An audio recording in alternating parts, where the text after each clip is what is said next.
We are surging resources along with Secretary Wolf at DHS and augmenting the Federal Protective Service to safeguard federal property. The bottom line is that this president stands with law and order, which leads to peace, and we will not allow Portland to become the new CHOP like what we saw in Seattle. Where in the Constitution does the president derive the authority to send federal law enforcement officers to the streets of American cities against the will of the elected officials in those cities?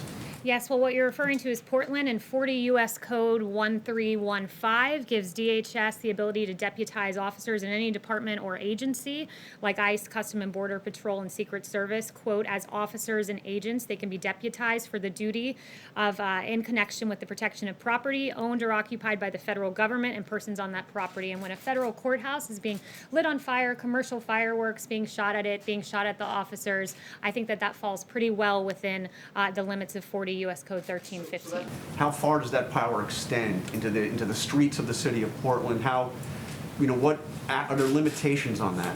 So under that authority to protect a federal property? Under the law, we believe that agents can conduct investigations of crimes committed against federal property or federal officers. And in the case where you have someone shooting off a commercial grade firework and then running across the street, we don't believe that extends past our jurisdiction.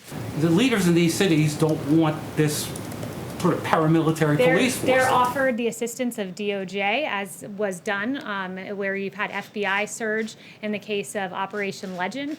So when you have each weekend more than a dozen people getting shot in your city, perhaps it's time, more than a dozen killed, I should say, and children, perhaps it's time to say, I need the help of the federal government because what I'm doing is simply not working when more people are dying on the streets of Chicago than Afghanistan and Iraq. It's a tragedy. What if they don't say that? Why not just invoke the Insurrection Act and have a big show of force rather than these more secretive operations? So I'll leave that to the president. We don't have secretive operations going on. It's very clear what's going on in Portland. It's very clear what's happening in Kansas City. But with regard to the Insurrection Act, look, we believe that it should be governors and mayors doing what they have the constitutional power to do. The police power rests with them.